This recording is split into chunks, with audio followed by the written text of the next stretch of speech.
ಆದರೆ ಕೊರೋನಾ ಎರಡನೇ ಅಲೆ ಭಯ ಬೇಡ, ಎಚ್ಚರದಿಂದ ಇರಿ. ಏಕೆಂದ್ರೆ ಎಚ್ಚರಿಕೆ ಇಲ್ಲಿ ಇಂಪಾರ್ಟೆಂಟ್. ಭಯ ಬಂದ್ರೆ ಮತ್ತಷ್ಟು ಆತಂಕ ಎದುರಾಗ್ತಾ ಹೋಗುತ್ತೆ. ಸೊ ಇದಕ್ಕೋಸ್ಕರನೇ ಈ ಒಂದು ಸ್ಪೆಷಲ್ ಪ್ರೋಗ್ರಾಮ್ ಅನ್ನ ನಿಮಗೋಸ್ಕರ ಮಾಡ್ತಾ ಇದೀವಿ. ಯಾಕೆಂದ್ರೆ ಸಾಕಷ್ಟು ಜನ ಭಯ ಪಡ್ತಾ ಇದ್ದಾರೆ.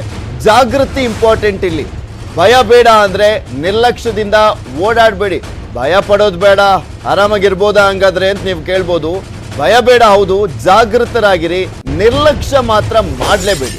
ಎರಡನೇ ಅಲೆ ನಿಭಾಯಿಸೋದಾದ್ರೂ ಹೇಗೆ, ಕೊರೋನಾದ ವಿಚಾರಕ್ಕೆ ಸಂಬಂಧಪಟ್ಟಂತೆ ಅನ್ನೋದ್ರ ಬಗ್ಗೆ ಮಾಹಿತಿಯನ್ನು ನೀಡ್ತಾ ಹೋಗ್ತೀವಿ. ಕೊರೋನಾ ಬಗ್ಗೆ ನಿರ್ಲಕ್ಷ್ಯಕ್ಕೂ ಆತಂಕಕ್ಕೂ ತುಂಬಾ ದೊಡ್ಡ ವ್ಯತ್ಯಾಸ ಇದೆ. ಅದ್ರ ಬಗ್ಗೆನೂ ಕೂಡ ಕ್ಲಾರಿಟಿಯನ್ನು ಕೊಡ್ತಾ ಹೋಗ್ತೀನಿ. ನಿರ್ಲಕ್ಷ್ಯ ಹಾಗೂ ಆತಂಕ ತಿಳಿಯೋದು ಹೇಗೆ, ಇದೆರಡರ ವ್ಯತ್ಯಾಸವನ್ನ, ಅನಗತ್ಯ ಟೆನ್ಷನ್ಗೆ ಬ್ರೇಕ್ ಹಾಕೋದು ಹೇಗೆ ಅನ್ನೋದ್ರ ಬಗ್ಗೆ ನಮ್ಮ ಜೊತೆ ತಜ್ಞರಿದ್ದಾರೆ. ತಜ್ಞ ವೈದ್ಯರಿರುವಂಥದ್ದು, ಹಿರಿಯ ವೈದ್ಯರುಗಳು ಅವರಿಬ್ರು ಕೂಡ. ಅವರು ನಿಮಗೆ ಮಾಹಿತಿಯನ್ನು ಕೊಡ್ತಾ ಹೋಗ್ತಾರೆ. ಭಯ ಪಡಬೇಡಿ, ಟೆನ್ಷನ್ ಆಗಬೇಡಿ, ಸುರಕ್ಷಿತರಾಗಿರಿ. ಮಕ್ಕಳ ಆರೈಕೆ ಹೇಗೆ ಮಾಡಬೇಕು, ಹಿರಿಯರನ್ನ ಹೇಗೆ ನೋಡ್ಕೊಳ್ಬೇಕು, ಆರೋಗ್ಯವಂತರು ಹೇಗಿರಬೇಕು, ಯುವ ಜನಾಂಗ ವಯಸ್ಕರು ಮಾಡಬೇಕಾಗಿದ್ದಾದ್ರೂ ಏನು, ಯಾಕೆಂದ್ರೆ ರೋಗ ನಿರೋಧಕ ಶಕ್ತಿ ಇದೆ ಹಂಗನ್ಬಿಟ್ಟು ಸಾಕಷ್ಟು ಜನ ನಿರ್ಲಕ್ಷ್ಯ ಮಾಡ್ತಾ ಇದ್ದಾರೆ. ಯುವಕರಿಗೆ, ಸಾಕಷ್ಟು ಜನರಿಗೆ ಸೋಂಕು ತಗಲ್ತಾ ಇದೆ ಹಂಗನ್ಬಿಟ್ಟು. ಸೊ ಹೀಗಾಗಿ ಯುವಕರು ಕೂಡ ನೋಡ್ಲೇಬೇಕು ಇದನ್ನ. ಯಾಕೆಂದ್ರೆ ಕೆಲವರು ನಿರ್ಲಕ್ಷ್ಯವನ್ನ ಮಾಡ್ತಾ ಇದ್ದಾರೆ, ಇನ್ನ ಕೆಲವರಿಗಂತೂ ತುಂಬಾ ಭಯ ಕೂಡ ಇರುವಂಥದ್ದು. ಭಯನೂ ಪಡುವಂತಿಲ್ಲ, ಹಾಗೆ ನಿರ್ಲಕ್ಷ್ಯವನ್ನು ಕೂಡ ಮಾಡುವಂತಿಲ್ಲ. ಆ ರೀತಿಯಾಗಿದೆ ಪರಿಸ್ಥಿತಿ ಈಗ. ಕೊರೋನಾ ವಿರುದ್ಧ ಗೆಲ್ಲಿಕ್ಕೆ ನೀವು ಏನ್ ಮಾಡ್ಬೇಕು ಹಾಗಾದ್ರೆ?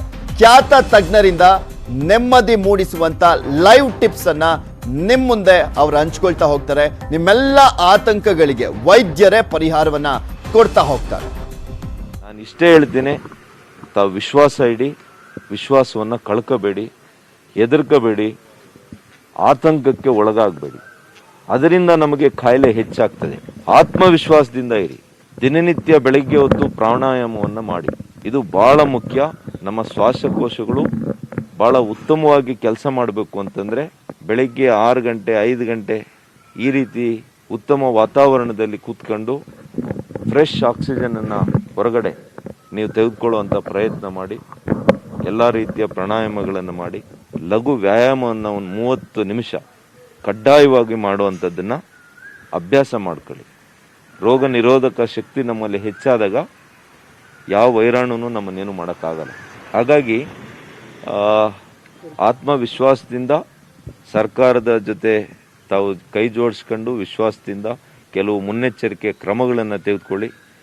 ಏನಿವತ್ತು ವೀಕೆಂಡ್ ಕರ್ಫ್ಯೂ ಇರ್ಬೋದು, ಇದಕ್ಕೆ ಚಾಚು ತಪ್ಪದೆ ನೀವು ನಡ್ಕೋಬೇಕಾಗ್ತದೆ. ಕಾರಣ ನಮಗೆಲ್ಲ ಕೂಡ ಗೊತ್ತಿದೆ. ನಾನು ಇಷ್ಟೇ ಹೇಳ್ತೀನಿ, ತಾವು ವಿಶ್ವಾಸ ಇಡಿ, ವಿಶ್ವಾಸವನ್ನು ಕಳ್ಕೋಬೇಡಿ, ಹೆದರ್ಕೋಬೇಡಿ, ಆತಂಕಕ್ಕೆ ಒಳಗಾಗಬೇಡಿ. ಅದರಿಂದ ನಮಗೆ ಕಾಯಿಲೆ ಹೆಚ್ಚಾಗ್ತದೆ. ಆತ್ಮವಿಶ್ವಾಸದಿಂದ ಇರಿ. ದಿನನಿತ್ಯ ಬೆಳಗ್ಗೆ ಹೊತ್ತು ಪ್ರಾಣಾಯಾಮವನ್ನು ಮಾಡಿ. ಇದು ಬಹಳ ಮುಖ್ಯ. ನಮ್ಮ ಶ್ವಾಸಕೋಶಗಳು ಬಹಳ ಉತ್ತಮವಾಗಿ ಕೆಲಸ ಮಾಡಬೇಕು ಅಂತಂದ್ರೆ ಬೆಳಗ್ಗೆ 6 ಗಂಟೆ 5 ಗಂಟೆ ಈ ರೀತಿ ಉತ್ತಮ ವಾತಾವರಣದಲ್ಲಿ ಕೂತ್ಕೊಂಡು ಫ್ರೆಶ್ ಆಕ್ಸಿಜನ್ ಅನ್ನ ಹೊರಗಡೆ ನೀವು ತೆಗೆದುಕೊಳ್ಳುವಂಥ ಪ್ರಯತ್ನ ಮಾಡಿ. ಎಲ್ಲ ರೀತಿಯ ಪ್ರಾಣಾಯಾಮಗಳನ್ನು ಮಾಡಿ. ಲಘು ವ್ಯಾಯಾಮವನ್ನು ಒಂದು 30 ನಿಮಿಷ ಕಡ್ಡಾಯವಾಗಿ ಮಾಡುವಂಥದ್ದನ್ನ ಅಭ್ಯಾಸ ಮಾಡ್ಕೊಳ್ಳಿ. ರೋಗ ನಿರೋಧಕ ಶಕ್ತಿ ನಮ್ಮಲ್ಲಿ ಹೆಚ್ಚಾದಾಗ ಯಾವ ವೈರಾಣುನೂ ನಮ್ಮನ್ನೇನು ಮಾಡೋಕ್ಕಾಗಲ್ಲ. ಹಾಗಾಗಿ ಆತ್ಮವಿಶ್ವಾಸದಿಂದ ಸರ್ಕಾರದ ಜೊತೆ ತಾವು ಕೈ ಜೋಡಿಸ್ಕೊಂಡು ವಿಶ್ವಾಸದಿಂದ ಕೆಲವು ಮುನ್ನೆಚ್ಚರಿಕೆ ಕ್ರಮಗಳನ್ನು ತೆಗೆದುಕೊಳ್ಳಿ.